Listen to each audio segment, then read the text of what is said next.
vamos a otro caso que tiene que ver con la supuesta desaparición de unos gemelos que estaban dentro de una madre, los estaba gestando.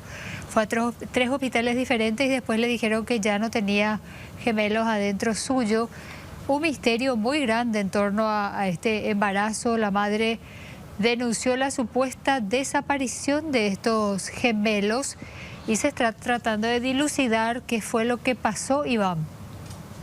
Sí, el episodio es bastante confuso. En primer término, vamos a referirnos al relato que hacen los familiares de esta joven de 22 años, Andrea Jiménez, quienes denuncian la extraña desaparición de bebés en estado gemelar que supuestamente la joven esperaba. Les decía que esto es bastante confuso. A lo largo de la mañana hemos hablado con varios de los integrantes de la familia de esta joven, pero vamos a limitarnos a lo que mencionaba el abogado de la familia para tener una versión oficial. El abogado refiere que Andrea estaba en estado de gravidez, que esperaba gemelos, que ella inició sus tratamientos en el hospital de Caacupé y cuando el embarazo ya estaba llegando a término, el día 16 de diciembre van hasta el Hospital Nacional de Itagua, en donde finalmente le indican que el nacimiento se programaría para el día 6 de enero. Sin embargo, como aparentemente uno de los dos bebés estaba con un problema, ella queda internada en el Hospital Nacional de Itagua, en donde finalmente le dan el alta días después. Estuvo allí un tiempo, siempre según la versión de la familia y del abogado, y regresa hasta ese centro asistencial de referencia ya para la fecha en la que estaba pactada los bebés nazcan. Dicen que ellos fueron hasta el Hospital Nacional de Itagua y que supuestamente en el lugar le indican que al nacer los bebés requerirían de una incubadora y como en el lugar no contaban con ese servicio en ese momento, la derivan hasta el Hospital de los Niños Mártires de Acostañú, en donde va Andrea acompañada de toda su familia y supuestamente en ese lugar le hacen firmar un documento en donde se dejaba constancia de que al nacer estos niños, estos gemelos, iban a recibir el tratamiento que requerían. Allí nuevamente le dicen que tenía que ir hasta el Hospital de Clínicas para dar a luz, siempre según la versión del abogado, y es en el Hospital de Clínicas en donde la joven llega para dar a luz, pero los médicos al hacerle una revisión encuentran con que los bebés ya no estaban. Y es aquí que la familia entra en desesperación, realizan la denuncia porque no entendían qué es lo que pudo haber pasado. Ellos decían, no sabemos si mientras estuvo internada en el Hospital Nacional de Itagua ocurrió algo o qué es lo que pasó. Lo que piden es que el caso sea investigado, que el caso sea esclarecido y de esta forma se pueda saber qué es lo que pasó con estos bebés, qué es lo que pasó con este embarazo, si realmente existió. Ya vamos a escuchar otras versiones, pero antes escuchemos lo que decía el abogado Ezequiel Insfrán, quien es el abogado de la familia de Andrea Jiménez. Ellos se fueron al Hospital Nacional de Itagua, pidieron una explicación, no les supieron dar. Y es entendible porque no le quisieron darle el historial clínico, ¿verdad? Porque se tiene que pedir por orden judicial y se tiene que hacer una denuncia posteriormente ante el Ministerio Público para que puedan derivar eso a la justicia para que pueda determinar qué fue lo que pasó. Es raro y es triste lo que está viviendo esta familia de la ciudad de Caacupé en razón de que son dos gemelitos, dos niños que estaban por nacer.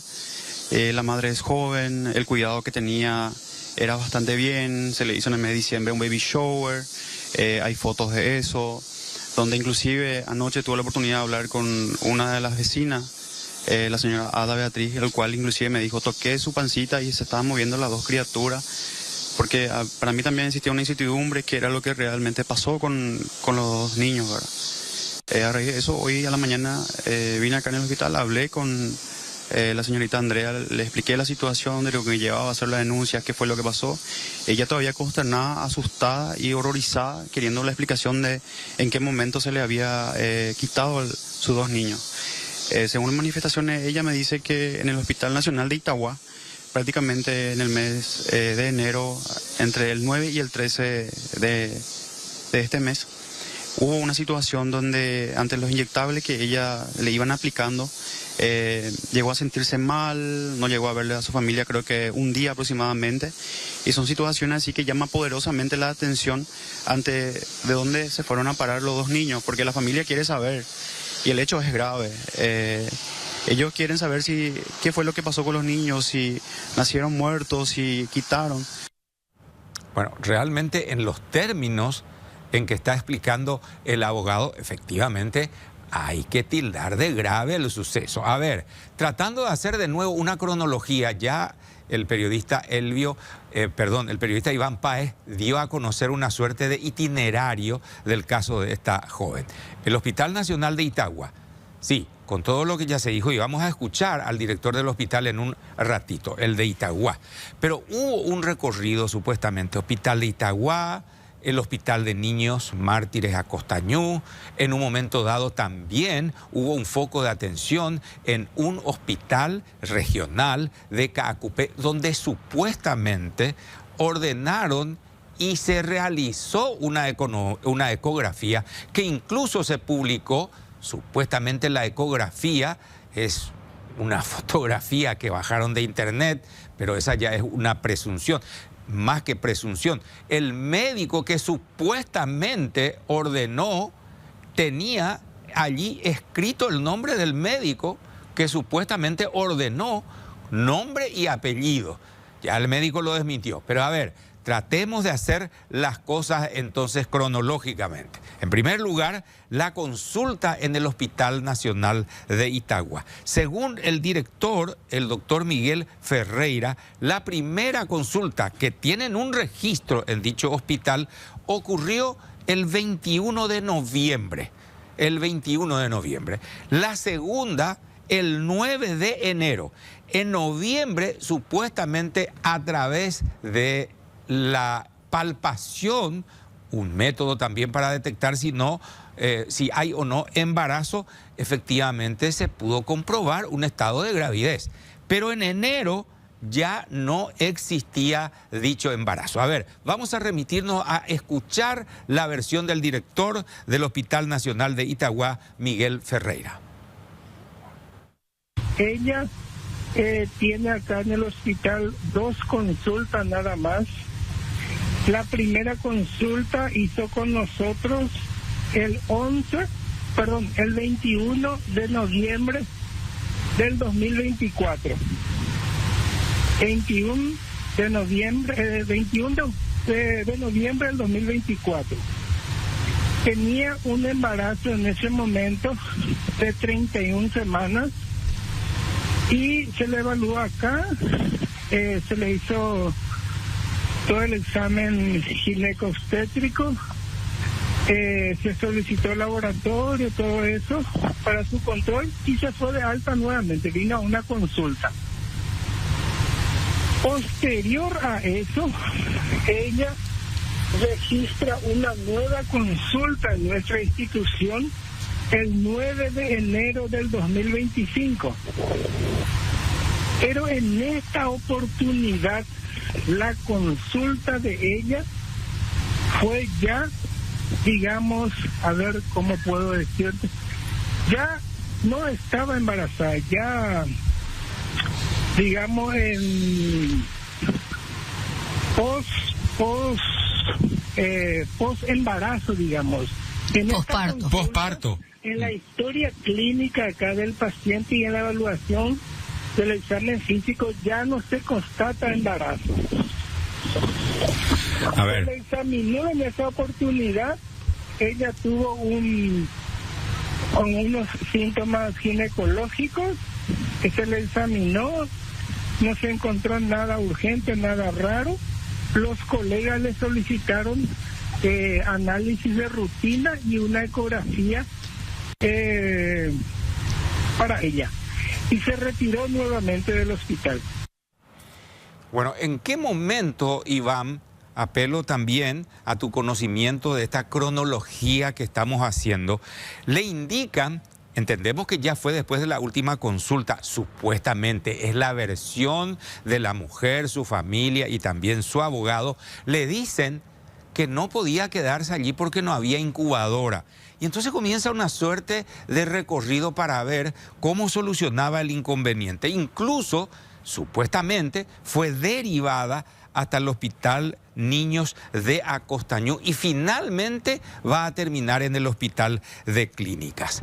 ¿En qué momento supuestamente sí se realiza una ecografía y un médico de Caacupé es el que ordena y efectivamente realiza la ecografía, que después ya vamos a ver, nunca existió? ¿Cómo fue el itinerario después de lo de Itagüá, Iván? Sí, después del Hospital Nacional de Itagüá, eso ya ocurría en los primeros días de este mes, en los primeros días del mes de enero, fecha en la que supuestamente el embarazo llegaba a término y se había fijado una fecha para que ella acuda a ese hospital para que pueda dar a luz. Y es allí que, según la versión de la familia, le dicen uno de los gemelos van a necesitar incubadora y aquí no tenemos. Le derivamos al Hospital de los Niños Mártires de Acostañú a principios del mes de enero y allí es que supuestamente derivan nuevamente a la joven, que ya era acompañada en todo momento por su familia, hasta el Hospital de Clínicas, en donde ya dicen, claro, aquí no hay un embarazo. Porque en el único momento en el que Andrea Jiménez acudió sola a hacerse un estudio fue al momento de hacerse la ecografía, supuestamente en la ciudad de Caacupé, don Oscar, previo a toda esta situación ya en meses del año pasado, en los últimos meses del año pasado. Bueno, entonces hay que basarse en la denuncia y en todo lo que está señalando, cuya versión es dada por la familia y que recoge el abogado. Me refiero a lo siguiente: el Hospital Niños Mártires de Acostañú no es un hospital para ese tipo de servicio. Allí tienen sí servicio de pediatría que todos conocemos. Entonces se entiende que le dicen, no, acá no, porque acá no tenemos ese servicio. ¿En qué momento probablemente se realizó la ecografía? Ese es el punto que vamos a tratar de tener la versión, porque después ya viene el último capítulo, la posta, el Hospital de Clínicas, que te vamos a pedir también allí la observación que se tenga. Vamos entonces a la posibilidad de que efectivamente se haya realizado una ecografía que ya vimos en una fotografía, que cuentan que el abogado entregó, en el caso particular, a un periodista de nuestro canal de cable, Julián García. Y esa ecografía tiene incluso supuestamente el nombre del profesional, no solo que ordenó, sino que ya tenía en su poder la placa. Esto, en teoría, debiera confirmar de que efectivamente existía un embarazo. ¿De quién se trata? El doctor Alberto Morínigo. A él se le preguntó si en qué momento él toma conocimiento de la situación y qué conocimiento tiene de esta mujer. El doctor Alberto Morínigo Centurión. Y la primera aclaración que tengo que hacer es que yo no soy funcionario del hospital. No sos, sí. No soy. Renuncié al hospital hace aproximadamente 8 o 9 años atrás. Sí. O sea que es imposible que yo haya podido hacerle una ecografía a una persona en el hospital regional de Caacupé. Correcto. Y tampoco acudí a mi consultorio privado que tengo justamente en Caacupé. Y eso yo tengo registro de todas las pacientes de los 2 últimos años, generalmente en el equipo que manejo yo exclusivamente. Ni siquiera hay otro colega que pueda hacerle en mi consultorio la ecografía con el equipo que yo manejo. La que me contactó conmigo envió la foto, que es una fotografía montada, evidentemente, porque ni siquiera tiene el logo del equipo que yo manejo. Correcto, entonces, nada que ver, ninguna participación suya. Ninguna participación, absolutamente. Y como estuvo en varios hospitales, estamos recogiendo las versiones de cada uno de estos hospitales y efectivamente ella estuvo en el Hospital de Clínicas, como dice su defensa, y allí logramos conversar con el doctor Miguel Ruotti. Efectivamente, él dice que apareció con un sangrado esta joven y aparentemente le hicieron una limpieza porque había restos de placenta, Iván. Sí, pudimos hablar con el responsable de la cátedra de ginecobstetricia del Hospital de Clínicas y quizás con la respuesta que el doctor nos dio podamos entender finalmente qué es lo que pudo haber pasado aquí. Hay que mencionar que Andrea llega hasta el Hospital de Clínicas efectivamente con un sangrado vaginal. Se dispone la realización de un legrado. El legrado es un procedimiento que se realiza a las mujeres que sufren alguna pérdida o que tienen alguna inflamación en los ovarios y que esa zona debe ser limpiada. Esto efectivamente se le practicó a la joven en cuestión en el Hospital de Clínicas, pero el encargado de la cátedra de ginecobstetricia nos decía que este legrado se le practica a esta joven y se tomaron muestras para saber qué es lo que producía ese sangrado vaginal, y los resultados que le realizan a estas muestras es lo que nos va a traer la verdad de este caso, y estos resultados estarán la próxima semana, porque nos explicaba en términos sencillos el médico que los restos retirados del vientre de la mujer pueden corresponder a una placenta. Esto indicaría que efectivamente existió un embarazo y se dio una pérdida en el momento reciente, o también podrían deberse a restos ovulares producto de alguna inflamación, y eso indicaría que en ese momento ya no existía un embarazo. Por eso les decía que los resultados de este estudio van a ser reveladores para saber qué es lo que pasó con esta joven. En estos términos lo explicaba el doctor Miguel Ruotti, responsable de la cátedra de ginecobstetricia del Hospital de Clínicas.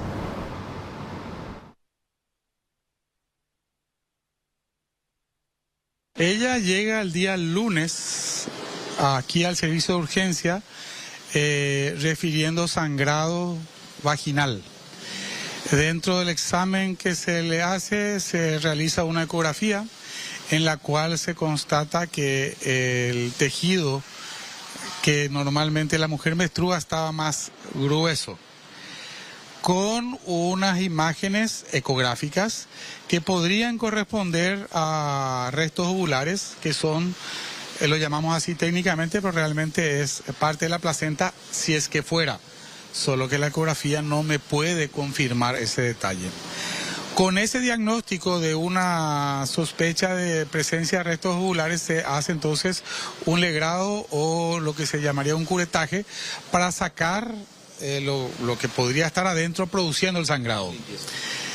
Ese resultado de anatomía patológica aún no tenemos porque está en proceso, pero nosotros no tenemos ninguna constancia de una gestación, mucho menos gemelar, de que haya nacido en algún sitio o que venga para hacerse una cesárea, como eventualmente habían manifestado algunos de sus familiares.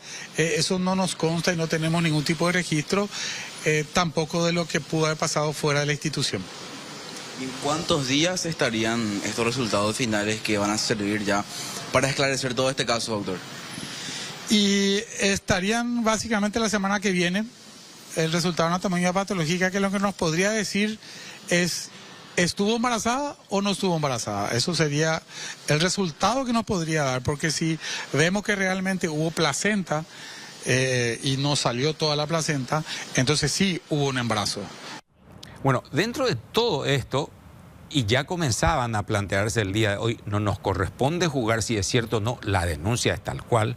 Preocupante, por cierto, desde el momento en que se planteó la supuesta desaparición de gemelos. Imagínense ustedes la gravedad de la situación. Pero después, esta inconsistencia, esta suerte de no poder tener una prueba real del embarazo, comenzó, Iván, a inquietar tanto que ya la duda se plantó.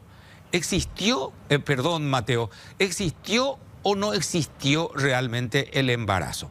Claro, hay literatura acerca de que personas que están presionadas psicológicamente por alguna situación, un deseo enorme o una pérdida, creen efectivamente que están en un estado de gravidez.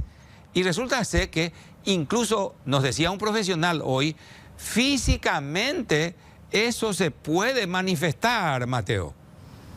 No es algo muy común, hay que aclararlo, don Oscar. Sin embargo, hay casos y justamente los antecedentes hablan de este tipo de situaciones muy llamativas, de hecho, pero que no escapan de los espectros que maneja la psicología, y obviamente esta situación hace que se analice la posibilidad de un embarazo psicológico. ¿Qué es eso? Bueno, es una conducta que asume una mujer que cree estar embarazada, pero que en realidad genera esto a través de la mente. ¿Cómo se hace eso? Bueno, normalmente pasan mujeres, por ejemplo, que tienen dificultades de gestar, una mujer que no se embaraza fácilmente, que lo está buscando pero que todavía no lo consigue. Suele suceder también, por ejemplo, en los jóvenes, cuando después de relaciones sexuales una joven, una mujer, piensa que está embarazada, aunque en realidad no lo está. Eso genera obviamente un cambio físico importante que incluso puede manifestarse tan directamente como